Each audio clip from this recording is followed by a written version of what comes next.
want this conversation to be free flowing. I want us to be very interactive. So as we speak, please start noting your questions down as to what we get to do today. We'll be discussing details about AI on both sides. I see AI as both. You talk about a lot of defensive security and everything. I have seen AI to be on offensive security. Just a few days ago, there's something we call Venice AI. Anybody heard about that? Okay, let me tell you what Venice AI is. It's the most brutal part of ChatGPT, where you can actually ask it to write for you a malware in a particular way to attack a company, and it will actually write for you the correct malware code. I thought it was fake. I even paid for it. Why? Because I want to experiment to see how Venice AI can be able to help me to do offensive security. That is how fast the cyber criminals are also doing. If you look at the fact that we also have Hacker GPT, anybody heard of Hacker GPT? Hacker GPT basically helps you to write hacking scripts to attack other people. So all of us who are here, we need to have a conversation as to how can we defend, also how can we get to do offensive security is going hand in hand with defensive security. So Vista, just to get back to you again on the part of things, what you've already talked about on, as a director of cybersecurity when it comes to national security infrastructures. We have key infrastructures in the country when it comes to Kenya Power, the internet connections we have, key infrastructures. What are some of the ways from a national perspective are you envisioning that AI is going to actually get in place, and some of the strategies that you think you are developing or you will develop to safeguard critical infrastructure in the country? I think, thank you for that, Bright. There are a number of things. Obviously, most interventions by government are either policy interventions or they could be legal interventions. But beyond that, we are looking at investing in research and innovation. I think for me that becomes critical. The government just launched the National AI Strategy the other day, and you'll see a significant portion of that will be driven by research and innovation. As the Communications Authority, we set up a regulatory sandbox environment where innovators can come and try out new ideas. But I think any intervention that we develop has to be informed by empirical evidence, and more so ensure that it's aligned to the Kenyan context. The challenge with AI is that right now it's a global discussion, but I think we need to get back home and start developing solutions that actually would add value to ourselves. Otherwise, we'll remain consumers of AI, and yet we have the opportunity to be at the forefront of this innovation. Thank you. How easy it is to be able to access such environments, because I think sometimes access to the public is something that we struggle with. I hope you can later provide us maybe easy ways for us to be able to get access to such environment, to practice, to bring ideas, and to be able to do that. I think, and I agree with you, I think we need to create more awareness of the availability of these tools. They're obviously for the public, for the greater public. But I agree with you. We're going to find ways of ensuring that we create more awareness on not only the availability, but how you can access such tools and facilities. Okay, thank you so much. Lorna, we are in an era where if anybody tells you they want to avoid cloud, is a lie. And every SME, even big corporate, large corporates are always adapting to cloud or hybrid environment because not everybody can fully move to the cloud right now. Again, so things that were on premise was very easy to hack back in the day, or rather right now is happening a lot. But again, we're seeing a lot of cloud attacks, which are happening that people launch applications or put to the cloud. And the first thing they tell you is they think it works out of the box. What are some of the things that you're seeing from a checkpoint perspective? Because I religiously check the checkpoint threat map to see attacks that are happening every other time. Even right now, before we came on stage, I was watching that, and there are so many attacks happening, and even in Kenya that your checkpoint has highlighted. What are some of the things you're seeing from a cloud perspective, where AI tools are being able to automatically take over cloud system, extract them, or in a hybrid environment for that matter? So thank you, Brad. Very broad question. I'm going to start a little bit from the beginning. So you mentioned our threat cloud. So I think let's just step back a little bit. So when you talk about cloud, we talk about an increased and expanded penetration surface, right? When you talk about, you've spoken about threat cloud, you talk about a resource or a lake of data that talks to compromise across the globe. So effectively how we've been leveraging from AI, and I think that's the simplest way of answering your question, is to talk about what we're doing with Threat Cloud and leveraging AI. So Threat Cloud really is not something new. We've been leveraging AI for over a decade now. Behind Threat Cloud, which is this data lake of compromise, is effectively 55 engines, high-speed engines. They keep adding to those engines. But more recently, the investment has been very much with an AI focus. And the reasoning behind it really ties back to Dr. Ngundi's presentation around automation, detection, speed of remediation. And sort of one of the benefits of something like a Threat Cloud, our tool, our strength, our powerhouse, is using AI to continuously monitor, detect threats that are anomalies.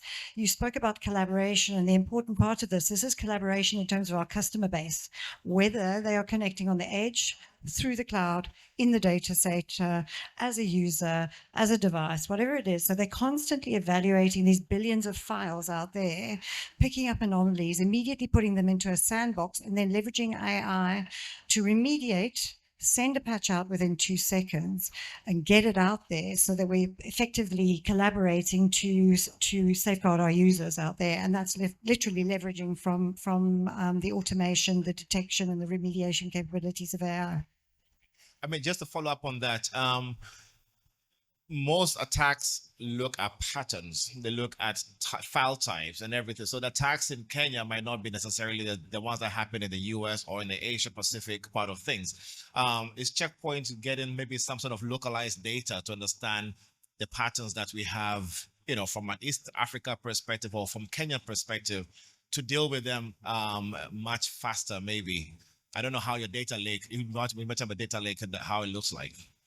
Yeah, so we constantly, so we release a report on a quarterly basis. I'm sure you've seen it. We have a customized report, which we release on an annualized basis.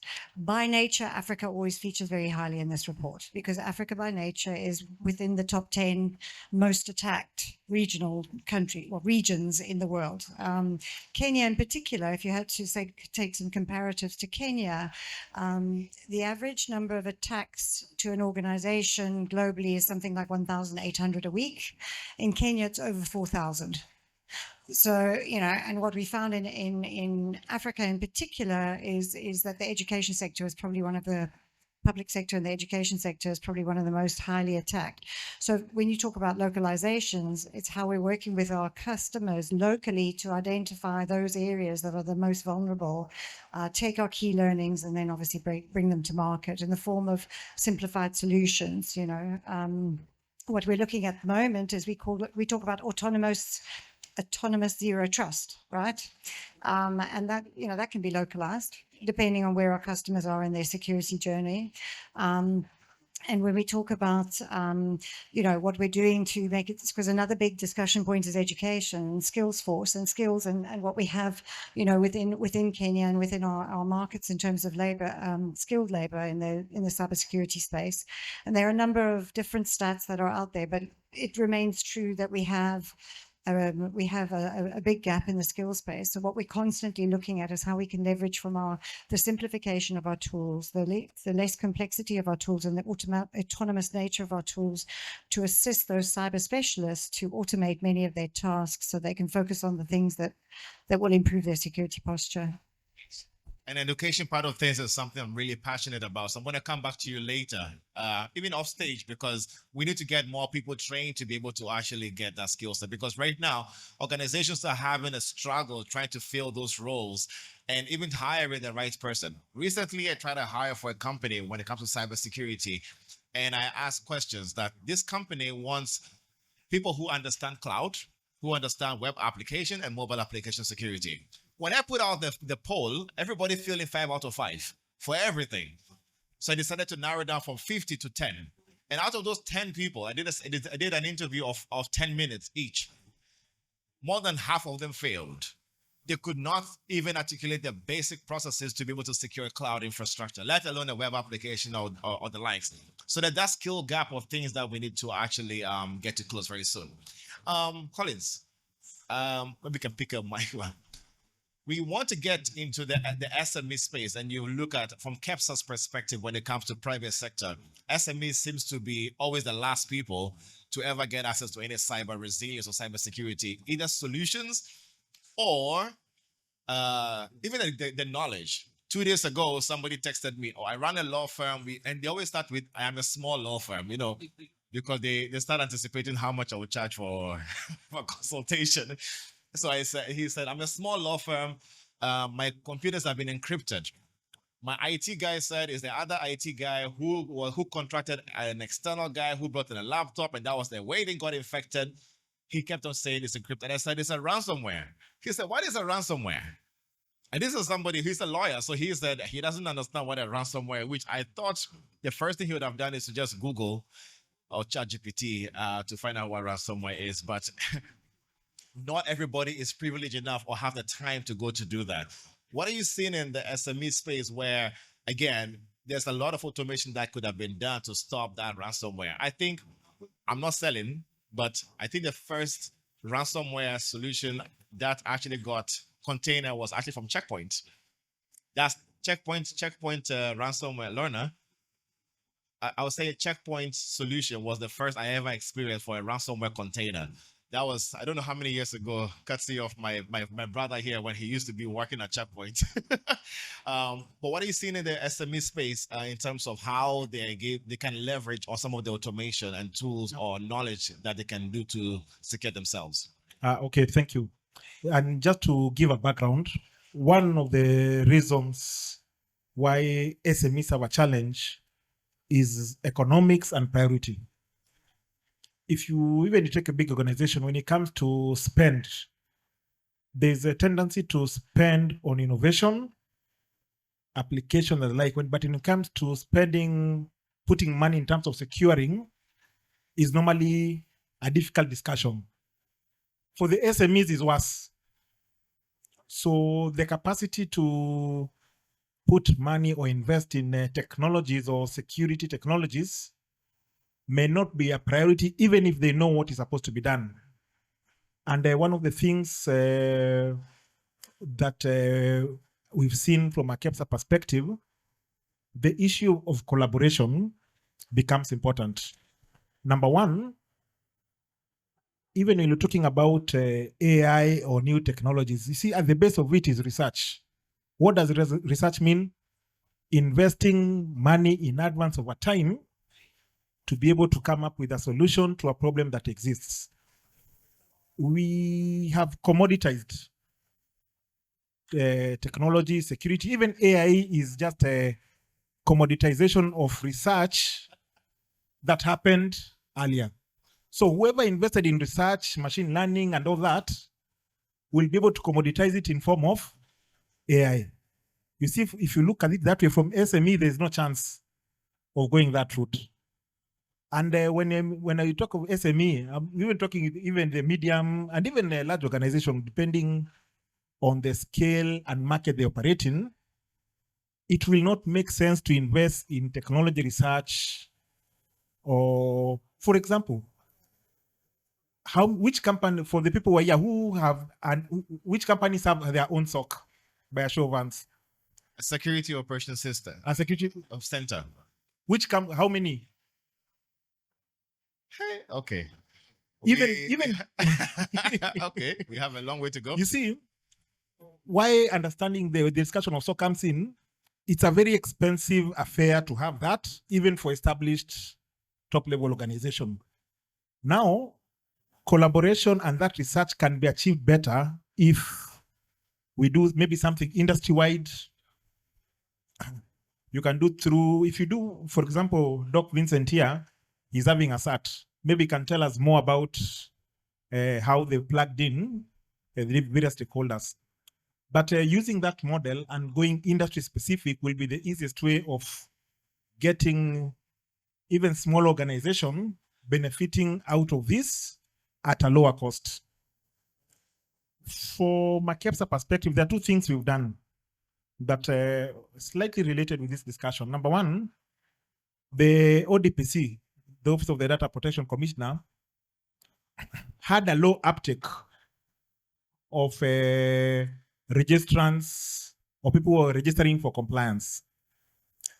The uptake was so low, and amongst the SME was the lowest.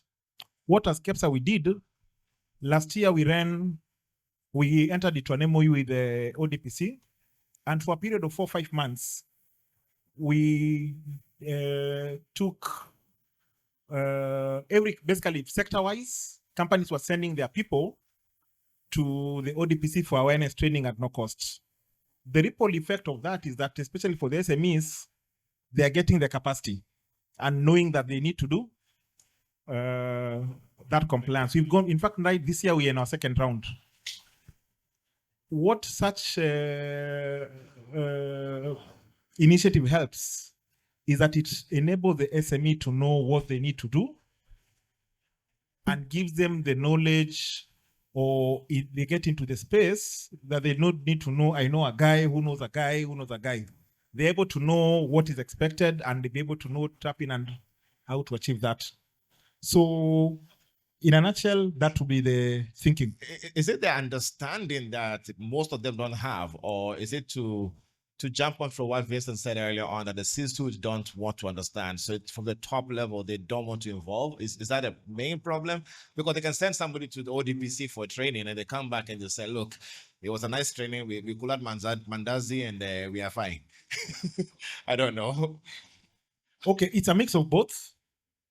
There's an element of not understanding, especially if you see SMEs are entrepreneur-led. An entrepreneur focuses on the solution that they are trying to solve to the market.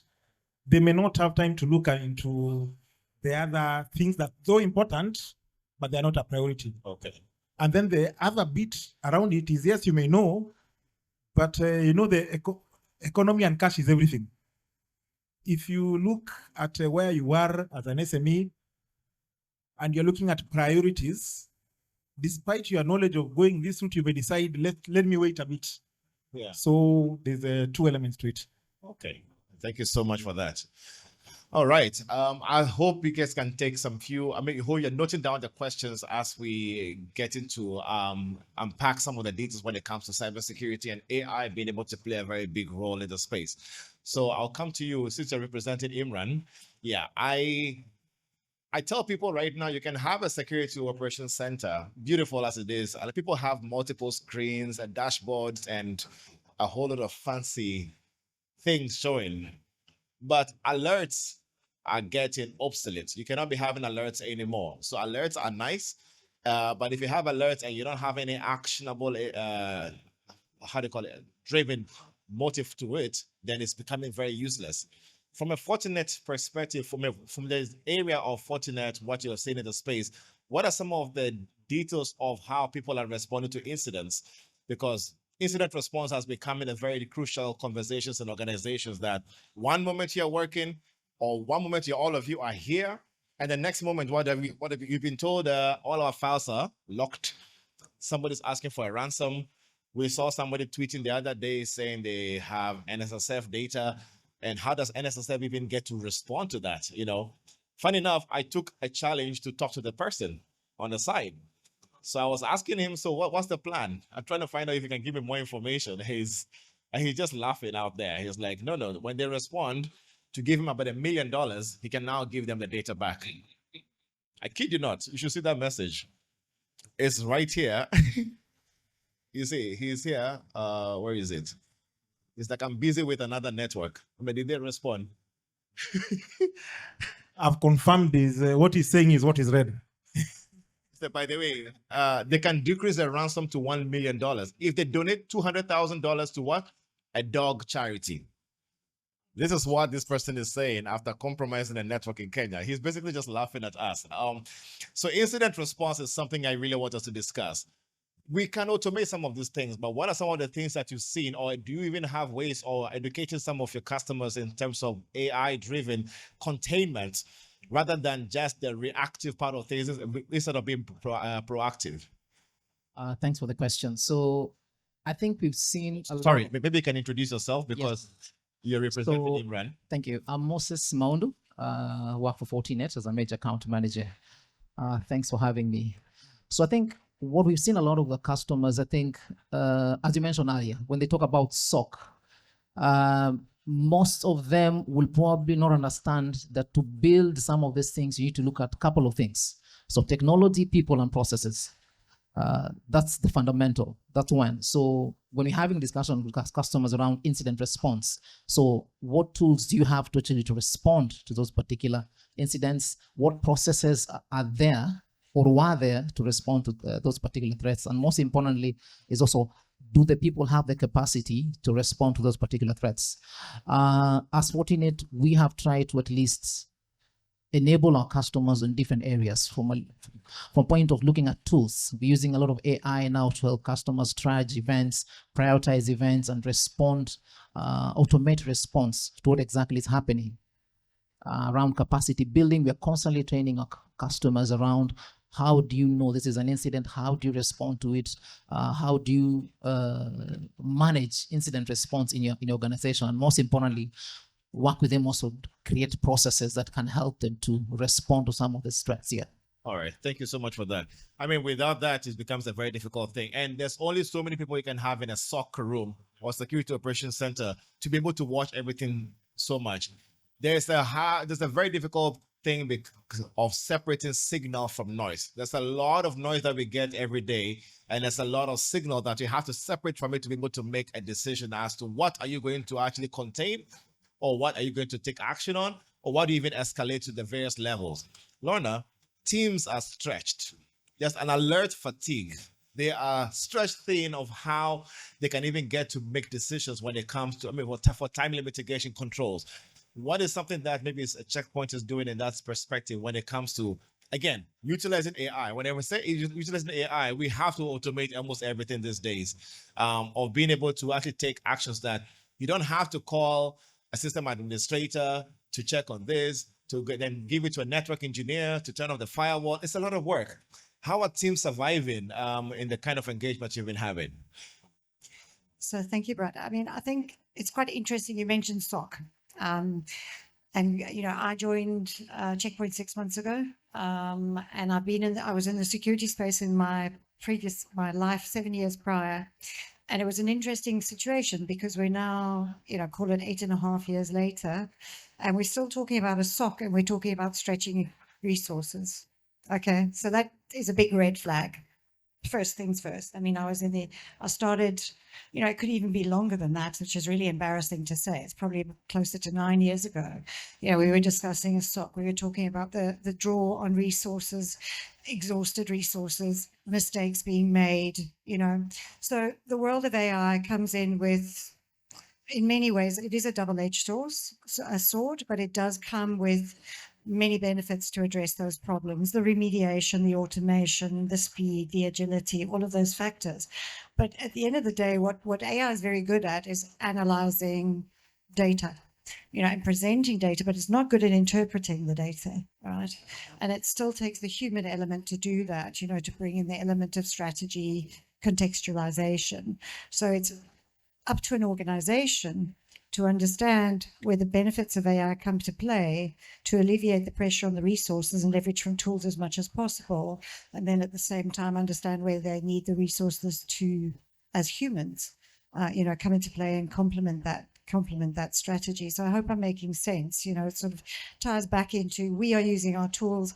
Another example is, we're using AI Copilot, which basically is like an AI assistant, if that makes sense, in the chain of management. So therefore the resources, designate these tasks where they recognize patterns or trends, and then they bring them to the security specialist to take the remediative action, verify if it's accurate or not. So it's another classic example of how we're alleviating pressure on skills. Okay, so if I understand that, as much as we have AI tools to be able to automate some of those, there is still a little bit of a human element to be able to understand and contextualize all of those details to automate or write rules that can, with the help of co-pilot and the likes, to be able to make sure that what is even feeding back to your systems is actually making sense. So I mean, I'm trying to jump off all of those conversations. So I'm coming back to you, Vincent. There is that talent shortage. There's a talent gap we have right now. And when I run Africa Hacker, we have an academy. We've been trying to train a lot of people to become cybersecurity engineers. And the major thing is we are still having a very difficult time filling these roles. And if you look at the talent gap that we have right now, how are we? And then there is that of the talent gap we know publicly. And there is the other bit where there are so many people who are a little bit skillful, but they don't know where to be able to actually comfortably report or even offer services to the SMEs who are shortage of that kind of roles, or take some of these activities they're doing. Recently, there was a very interesting fella on the internet who kept saying that he's hacked companies in Kenya and he's making a fool of them. And he claims he cannot be found. So he gave it a challenge. So he came to my DM and we're having a conversation, and I said, you're using your skills for very wrong reasons. You cannot be hacking companies and releasing data about them online. Then I said, so I tried to, he's like, but you inspired me to do this. So I said, if I inspired you, then I think I'm doing the wrong thing in the country. So he said I inspired him. A few conversations, I said, look, I would like you to actually use your skills to help organizations instead of making them look stupid. And he's like, no, he's a very sad person and he doesn't have a job. I'm like, but you have the skills. You go get the job. You can write to this company. I'm so sure one of them will listen to you. So he tried to make a fool out of me by tweeting and said, oh, Dr. Bryce said he has information about me. If he can find me, I promise to shut everything down. So he has a Telegram group of 350, almost 400 people. X, he was thriving. He was very popular. It took me 10 minutes. And I said, check your WhatsApp. Sent him his location, details, keys that he's ever leaked everywhere. I hacked him back. I was pissed. I was really angry. And I said, as much as I do defensive security, this time I had to be offensive. And luckily, he shut down everything. So his Telegram group is out. His X account, he stopped that. He actually tweeted and he sent a DM. I'll show you again. I think you know my linguist. And he said that he will now go back to something else other than hacking. Maybe farming would be the way to go. And I think such skills could have been used somewhere else, which are better. This is his Telegram group, as you can see. Everything has been deleted. He set a timer for self-destruct, and I said, okay, great. Confirmed. And what did he say here? I want you to read that loud. Yeah. Thanks for the advice, sir. I'll surely do that. Before that? Oh, okay. For information, I found something else better to do. I'm stepping away from the hacking scene. Wish you all the best, sir. And the reply, wish you all the best too. Use your skills for better good. And then the last message, thanks for the advice, sir. I'll surely do that. Yeah. So that talent, I hope it doesn't come back again. So such talent. Anyway, it's the one time I use my skills for bad things, but it's a good thing as well. So such talent, how can we bridge the talent gap, especially when it comes to the government part of things and the private sector? How do we get all of these kids who want back bounty programs? I launched the first back bounty program with Safaricom, I think 2017, 2018. It's still running until now. Young people, young brilliant minds are submitting bugs to Safaricom, and Safaricom is paying them legally. What ways can we do, especially from the communications authority perspective, to give an avenue for these young kids to have back bounty programs, and also get the private sector as well, which all of you are here, to be able to legally report such things without hiding in the shadows, or rather believing that they're hiding. Thank you, Bright. I think it's a collaborative effort, as I said. It's not one-sided. It's not just government. It's also the private sector. How can we collaborate, work together, and develop programs that really add value to to us as society. Now, obviously, as government, we have the hackathon program, which is really, identifying capability from within, but also trying to nurture these ethical hackers into better professionals and directing them in ways that will help them enhance the cyber resilience of this country. We also have boot camps for university students and the Yeah, youth. I saw some of those. Yeah, we do. We do training, and some of the things that we discuss are also issues to do with ethics. So that even as we build and create an interest in cybersecurity, we also have, nurture people who have the right values, because the issues of ethics is important when it comes to cybersecurity. But I think the definition of workforce shortage is relative, because it's based on how you look at it. One, I don't think there's any single organization that can ever get the amount of workforce that they require to effectively serve themselves. And that's why in my presentation I talked about collaboration. One private sector actor can serve 1,000 organizations. So one resource, one company can serve 1,000 people. And I think it goes without saying that we don't have an option, and especially government. We have to engage private sector in enhancing national cyber resilience. There's no option. Private sector has the time and the resources to invest in innovation and research. If we were to do it as government, I don't know how long it would take. And I don't think we want to do it. Advanced economies have adopted those models where they have very close collaboration between the public and the private sector, including research institutions. You don't reinvent them. We let the professionals do their job. Have a framework, and we've actually borrowed it as a country, where we have, because it's a delicate balance. But at the same time, you'll remember that you could not think of having a government meeting online until COVID happened. Now it's more the norm than the exception. And I think moving forward, government must adopt a framework and a model where we have more private sector involvement, albeit with checks and balances, to make sure that the public interest is also protected. You remember years back, you and I and Ken used to have discussions. I'm responding to the bug bounty program. I'm ready to help. Yes, and you remember one time you guys came to me and told me, we are seeing things, but you need to tell us. If we tell you, are we gonna get arrested? Yep. That is the fear. Yeah, Most of them are scared. That was like 10 or so years ago. Yeah. We were having that discussion. But I can tell you, we of course, now the issue of trust comes in. That's what you're saying. Will I find myself in handcuffs after divulging this? But obviously, we've progressed.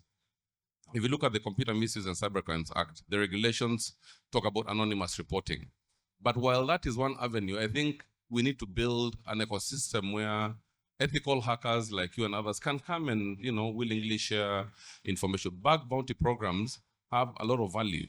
One, it makes the identification of vulnerabilities faster, because ethical hackers are every day just trying to look at, especially those who are very passionate, just look out for new threats out there. It's cost effective, if you ask me. Yeah. Microsoft does it. Many companies do it.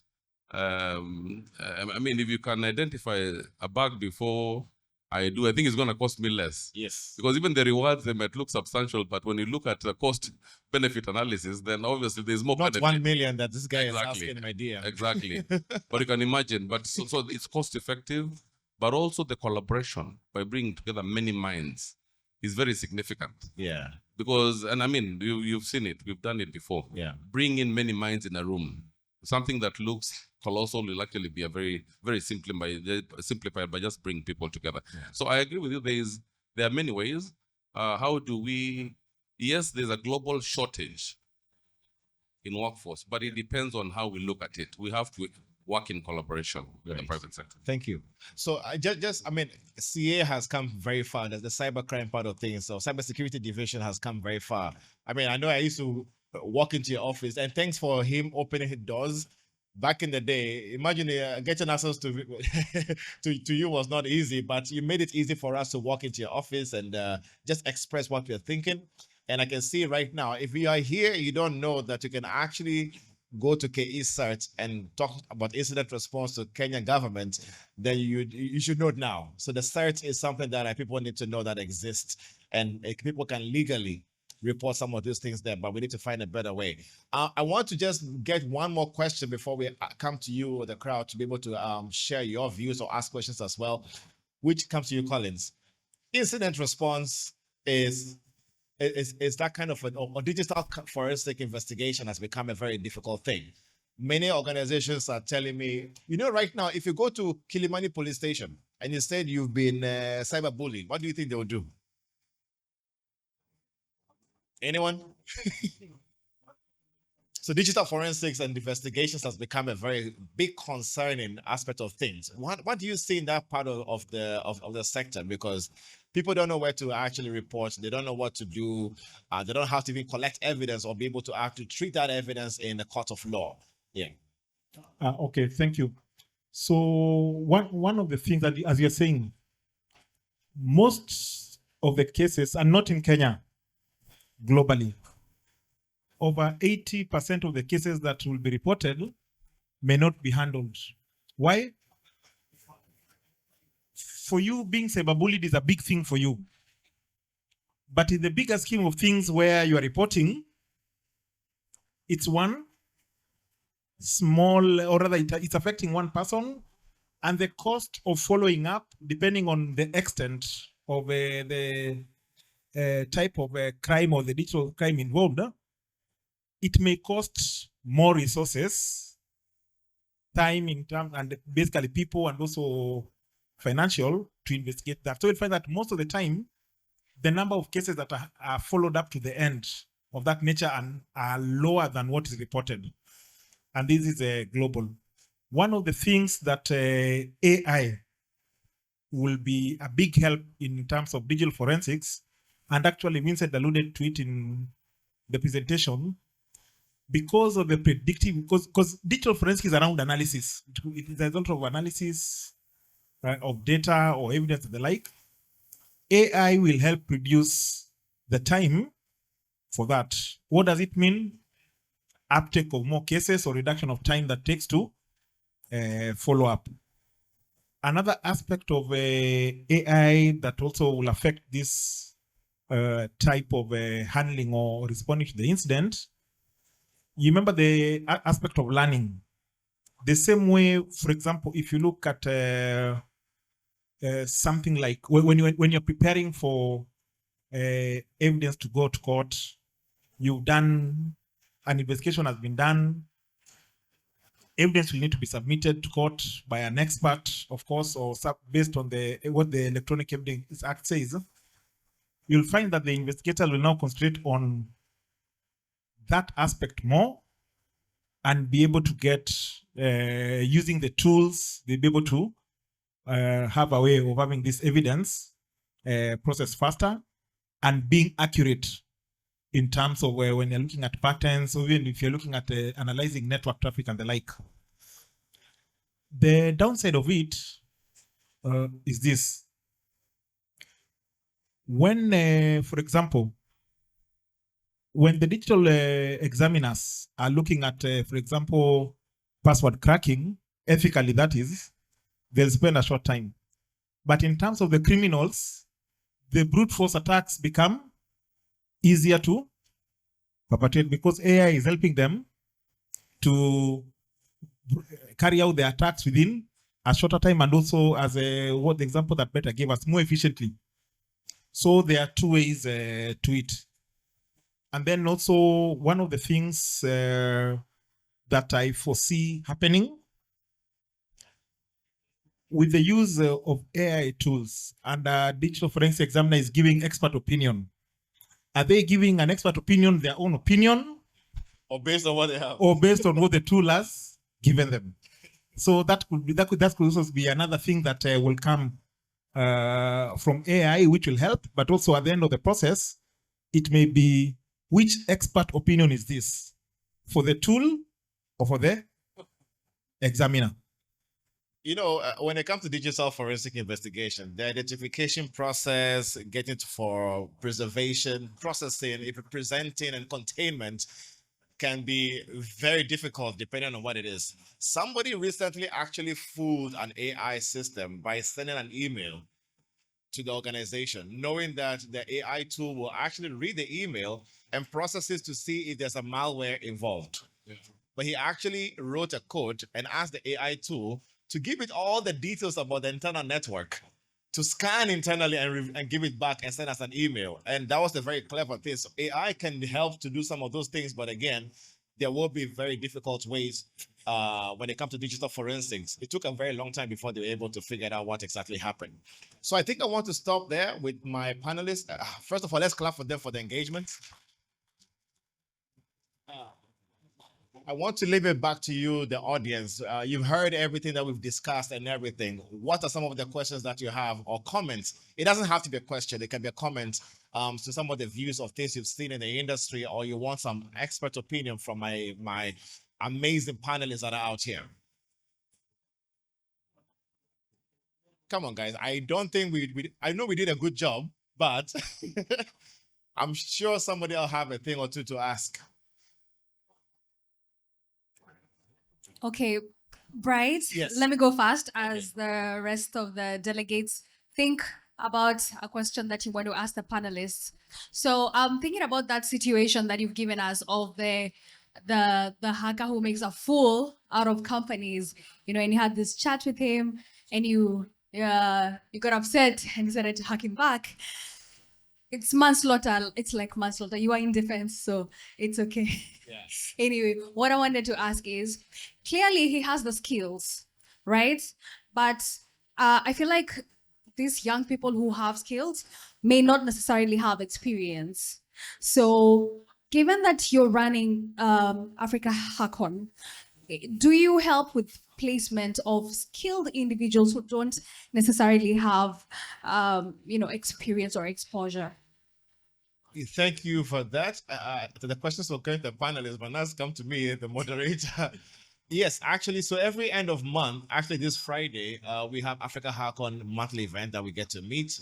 And we try to be able to actually just have such conversations and see how can we rightfully place these people in organizations that get to absorb them. Some of them just want that visibility. Some of them just want that opportunity to say, give me a chance to do one job, and if that job can go to my CV can be done very well, I can help with that. There are times that we do CV reviews online. Actually, there's a time I do that every 3 months. I ask for people's CV, they redact information from the CV, and we do a review of the CV live for about an hour and a half. I will continuously keep on doing that, and I'll encourage all my fellows engineers in the space who have experience to be able to do that they can know the gaps they have. When we did that, 6 people actually got jobs after I reviewed the CV online, and they only came back to me after they got the job. Like, the things you told me to change here and there, it actually worked. This is not just cybersecurity. We did for software engineering, for data science, for people who are not in the normal space. So I think people just need that avenue, and I think I will encourage everybody else who is in the space who can give such service to educate the young boys. Because the more we get to do that, you never know who you're helping. But again, Africa Hackon has partnered with the company called Workforce. So Workforce basically takes people from the academy. When they graduate, the first cohort is graduating this Friday. They can have the CVs go to Workforce, who get to look for jobs with them everywhere else in there, because we train them to become that good. So that's what Africa Hackon is doing right now. And I'll be coming to people like Kepsa, Checkpoint, Fortinet, come to CA and say, I have a pool of engineers, get to actually advertise them out there, because we have vetted them that they are really good at what they do, and they can be able to get in the market or even get a placement for a small thing. I asked a lot of them, you're going to verify for me again, how much do they want for an internship? You're not going to believe it. I did a poll the other day. Tell us. They're saying the highest, how do you call it? People, amount they wanted was 30,000 Kenyan shillings. I like to come with evidence. So I'm not here to give speculation. You've seen. So we have this 30 there, 38. These are, Yeah. that's what the number is. 30s was saying that they wanted 30K 30 people. 25K, 9 people. Kenya shillings or USD? Kenya shillings. That's how 20K, much. 0, 15K, 2. That's how much majority of them are looking to just get paid. And if you look at their CVs, they're actually really good guys. I've hired a few of them. They're working at Cybercrime as interns. But if you look at this is 30,000 Kenya shillings that most of these kids are looking for to start to get jobs. But do we all know that information? We need to actually start getting. So I'm working on getting that visibility out, that people can actually get to a portal which we are creating to know that if you're looking for cybersecurity skills that we have vetted, you'll find them there. Yes. Thank you very much, Dr. Harry. Want to say something? Yeah, Bright, I think that's very important. And by coincidence, your panel can also be very resourceful. So Fortinet, Checkpoint, KEPSA, and your membership. I think you need to encourage your membership to set up programs that will, allow these people to have work experience, because the skills are okay, but you also need some, I agree with you, some level of experience. And I think that's significant. Of course, as CA, we have internship, we advertise in the papers and online. The government also has the Presidential Digital Talent Program that offers both internships and also attachments. I think one of them is 3 months, the other one is 1 year. So that program is there and it's advertised as well. The hackathons also are a very good opportunity for us because we're able to identify talent and know who has certain capabilities. And since we started running the hackathon 5 years ago, almost all the winners, the top 15 participants, have actually gotten jobs in the industry. Yes, some have gone obviously into business, but majority of them have actually got jobs in banks. So I think that program is very important. It should be a clarion call that as we live here, let's find ways of mentoring these young people, gifted people, so that we also enhance the workforce for the country. Thank you. Thank you so Thank- much. Thank you, Dr. Harry. I think, Question? right? Yeah. I want to make a political statement. Go ahead. I think I'll take it up to see what we can structure from KEPSA perspective within the within the membership. Definitely, I know there are people who may there'll be uptake for it. So the thing I'll take it up. We can structure something that we can share with our members and tell them, hey, we can be able to give you a pool that we can take as interns who have been trained and all that. Thank you I so think much. that deserves a clap, honestly. Like we literally just got a solution right here. That has been recorded but by my Knowing if it's going to be replayed somewhere. You're right. my AI Out my, loud. my AI tool. It's called Minute AI. You should all get it. It actually listens to everything we say, structures us, transcribes the audio, and summarizes. So I have the summary of all the conversations. I have evidence. You're on record. All right. Another question from the delegates. Great. Thank you. To the panel. If you may introduce yourself. Sorry, my name is William. That's fine. My name is William from Adept Technologies in the BPO space. So the question is, to the typical SME, cybersecurity looks like I have a firewall, I have some antivirus software, I think I'm good, right? But is that all there is? How do we grow that awareness for SMEs to really take it seriously? Because I might think cybersecurity is for those who have something to hide, but information data out here is valuable. So how do we raise this awareness? And as I walk through the panels, there's talk of, AI champions, sustainability champions, are there cybersecurity champions? So what's your take on that? And before you answer that, maybe just to tie in with that, to Dr. Ngundi, how also do you buy in from the C-suite? It's different when the C-suite has background on technology, but when they don't have, then they don't get it. So just to tie in, with his question. Go ahead. Maybe I'll start and you can continue. Okay. Yeah, so in terms of SME, and as Fortinet, we're lucky to have worked with the very small organization, 20 users to thousands of users. Well, one of the things we've actually done very deliberately is capacity building. So for a long time, we really pushed trainings which are free. So you have online trainings which are free that you can log in, train, get certified. You also have boot camps that we do, 5 to 6 hour session in our offices or in your office, that we actually run that for free also for you to get the capacity you need. And based on what you get out of it, then you're actually aware to know, an antivirus or firewall is not good enough. I need to look at other layers of infrastructure. Because if you look at security, it's what we call defense in depth. I need to look at the different layers of my infrastructure, as much small as they are. I need to look at protecting all those layers and making sure that you don't have anything malicious coming in or critical data living out. Thanks. Yeah, I think quickly just to complement that, one key thing is stick close to your vendors. Last week, similarly, we had an enablement session. It was very focused on the broader spectrums. We didn't talk firewall at all. We went from SASE to Edge to cloud to ERM, enterprise risk management. So we really covered the full portfolio. We talked to Infinity Global Services, how we're using services. We spoke to VSOC. So we spoke about a SOC earlier. We've got VSOC as a service, right?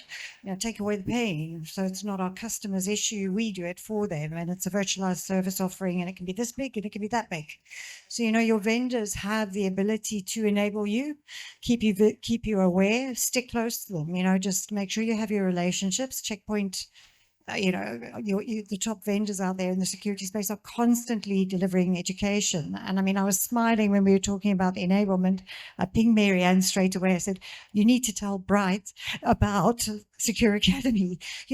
That's the thing, leverage from the offerings that are available within vendors, because they're out there, but maybe just not being tapped into. There's a very bad thing of people thinking that when you plug in a solution, it should work out of the box. So just to jump on what Lorna said, stick to your vendors. Understand exactly what your problems are, because hackers, we say amateurs hack systems, professionals hack people, right? Amateurs hack systems, professionals hack what?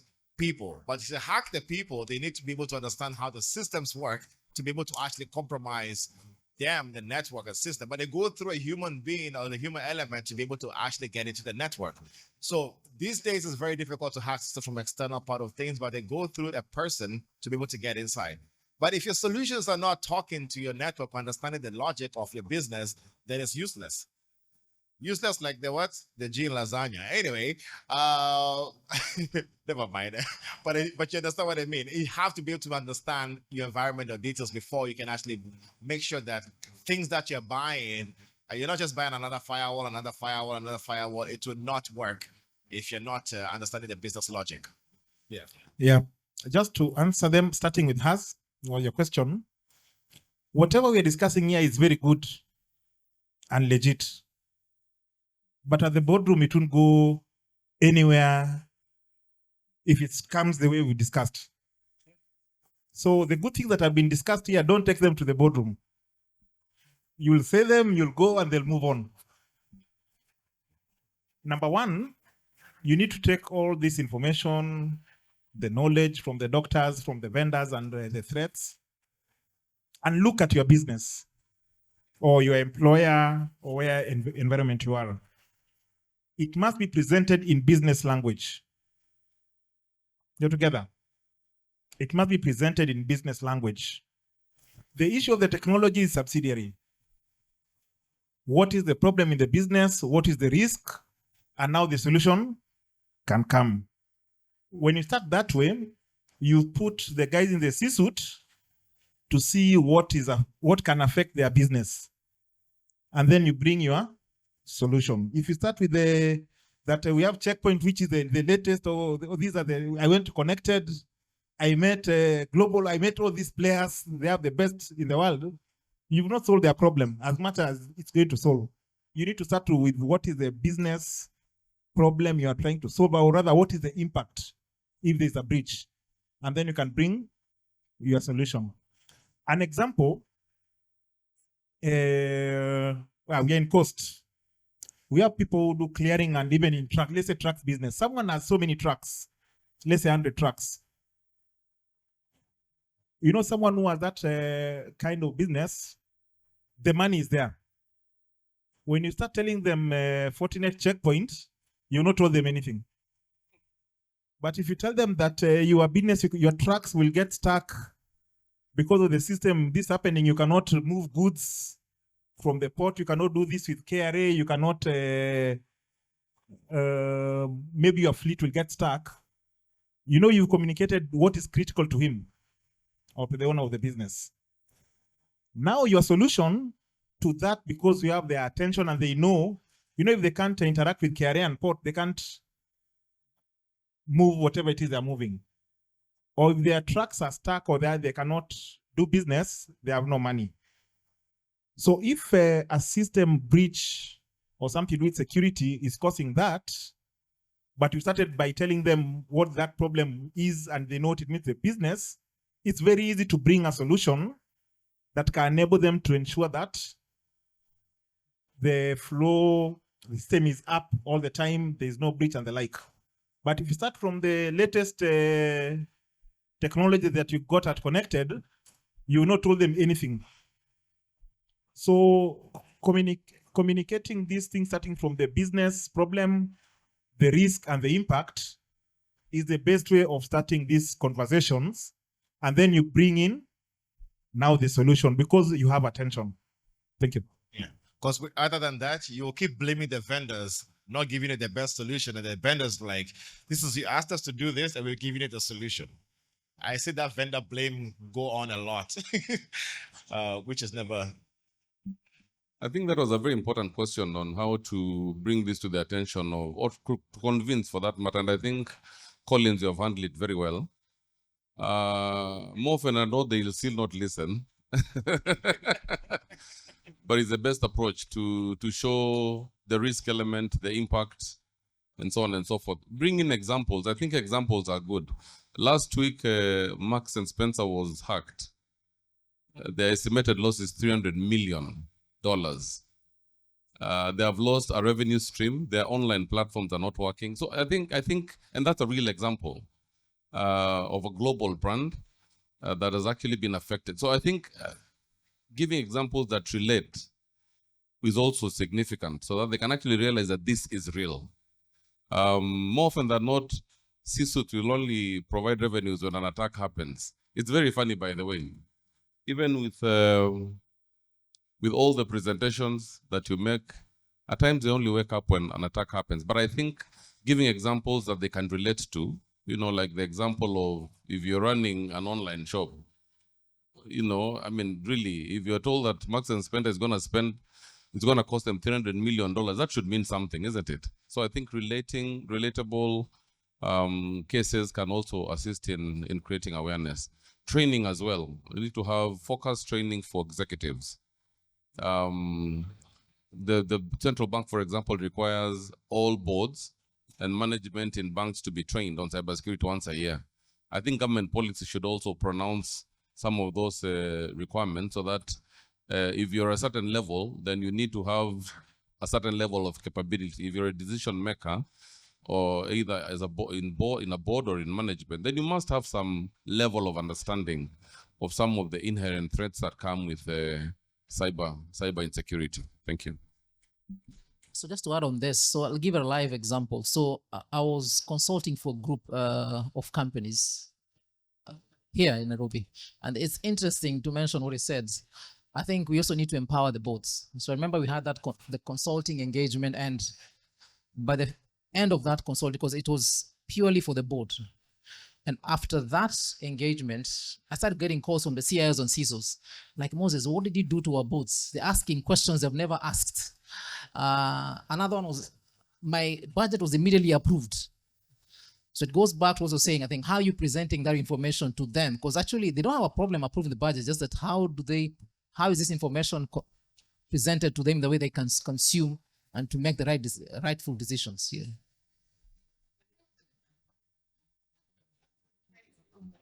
Hello, everyone. My name is John, and I'm from Residence Technologies, and mine goes to CA. And when it comes to cybersecurity, I think the weakest link is a human being, right? And so what's the plan when it comes to CA on the the general public, because there are some business practices that we on how we conduct business when it comes now to the consumers, delivering services to the consumer, especially like simple thing like a phone number. I have to share a phone number every time I need some service delivered to my doorstep, and in most cases we do not think about it, right? It just passes by, right? Yeah, you just go on and share your phone number, but then that's the portal for me to get into to getting your most of your data. Currently your phone number is basically an account number. It all financial services are kind of attached to it. So when it comes to see what's the plan to, if not change the behavior, at least create that awareness among the consumers themselves to know, yeah, I'm not supposed to actually share my phone number that much, or when I share it, I need to know where it's going and blah, blah, blah, and all that. So what's the plan? Thank you. Thank you for that important question. So consumer awareness obviously is the way forward, but also responsible use of private data is also significant. So when you look at the Data Protection Act, and of course we have the Office of the Data Protection Commissioner, it spells out how data should be collected, private data for that matter, should be collected, maintained, processed, and discarded for that matter, or deleted.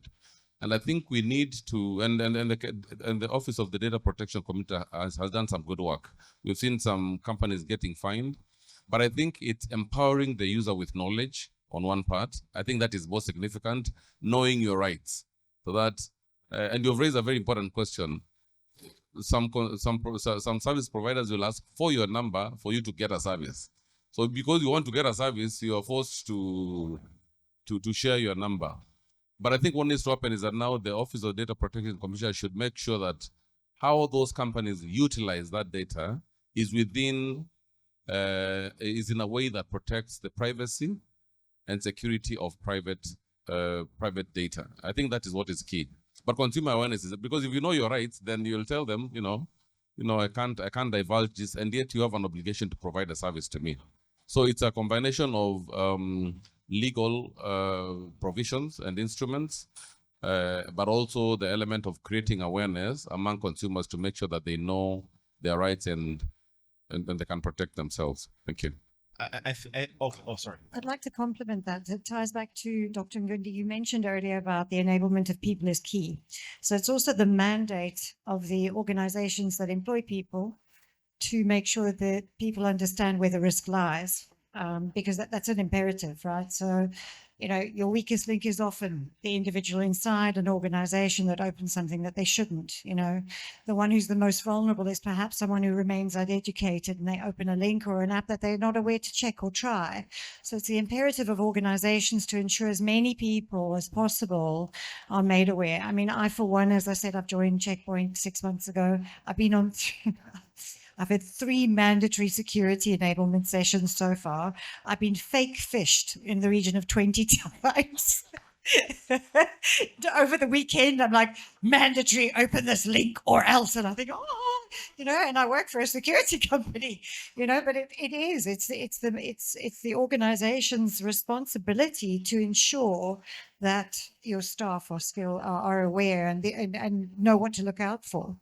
Yeah. So talking about awareness, tomorrow we're going to have that session right here. We'll do a full 1 hour of hacking back to back to back to back, which let's try to see how much information we can get about you. But I'm tasking myself for the next 3 months, I'm going to be doing a security awareness lessons online via Instagram, X, LinkedIn. Like, I'm actually doing a series and I want to start recording all those sessions and put it out there, because there's a lot of things that are up here, and I think I want to create that ripple effect for more people to do the same. But the thing is, every time you look at organizations that they have a data protection officer in an organization, it's almost non-existent because they think it's not important. That person is actually supposed to be C-level, a data protection officer or data or privacy expert in organizations. They never take it seriously. Why? Because they don't think it's an important aspect of things to actually keep data that they collect safe. So it's high time organizations to understand the role of data protection officers in the organizations, why they're needed, the data they're collecting, the data minimization they're supposed to do, so that when I'm collecting a phone number, for example, Safaricom right now, a typical example, have released APIs that when you are getting to connect M-Pesa, you don't have to collect the full number, so that you don't have to release the full details of a phone number to a third party. But how many are using that? The APIs exist, the documents exist, the processes are there, but most people are not utilizing them, and they end up still going through the old methods where they're sharing somebody's full phone number details. But let me tell you something.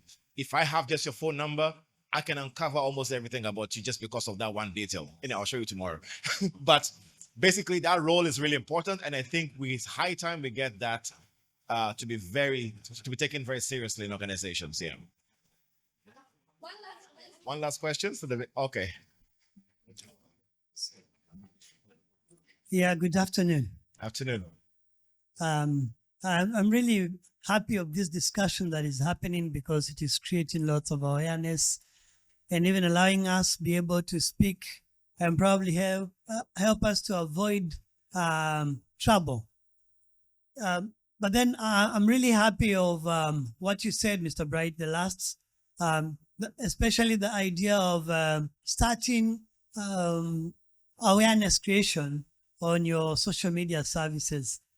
But I would wish to ask, how intentional are we to creating awareness to persons with disabilities in the country and in Africa at large, considering that they too are also consumers, and in some cases they may find themselves victims, not because they wanted, not because they were aware, but just because they happen to have faced an inaccessibility challenge.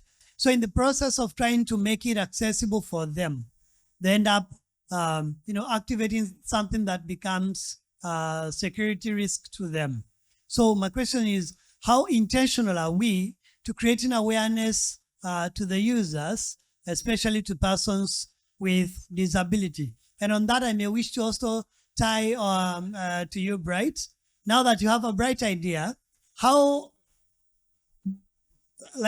intentional are you in making sure that in the sessions that you're purposing to have from tomorrow, as you mentioned, that as many persons with disability as possible will participate or join to learn, to listen, and to participate in the things that you'll be training? Secondly, it's a challenge now to those in technology, and especially the developers of different platforms. So what happens if someone has developed a platform that is not universal, it does not follow the universal design? Because now we have the laws, but unfortunately, most of the times they are not followed. So what happens that we have this technology that is not following universal design, hence becoming a limitation to persons with disabilities in terms of their user interface, for example. Thank you. My name is Nyange Mwasya. I am an educator on disability inclusion, assistive technology. Thank you so much for that, Nyange. I will answer the first question. I actually had that conversation with a good friend of mine who's a sign language interpreter. And I said, I'll start with that because that's the easiest I know I can get access to her to be able to interpret some of the things that I'll be saying. So my awareness is not just going to be me talking online and everything and then not have a way for them to be interpreted. I'll be looking forward to be able to actually collaborate with her and then with you as well to be able to see how can we get that to the masses. Yes. So that is in plan for sure. Thank you. Thank you. Anyone else wants to respond to that? No? We're good? Awesome. I think I'd like to get my panelists to have a closing remark. Just 30 seconds. Just with all the conversations you've had and with all the feedback you've heard from the audience, maybe you could just give 30 seconds remarks. Start from you, Collins. Yeah. Okay, thank you, Bright. Mine, going back to the topic, AI and cybercrime. AI make good use of the good side of it, but be aware of what it can do to you or how it can harm you. That's what I like to say as a parting shot. Thank you to everybody for today and for taking the time to listen to us. Really insightful discussions, and I appreciate everybody's input. Something that stood out for me, and I think it's a real fact, a really reality factor. I was going through our report for Q1 of this year.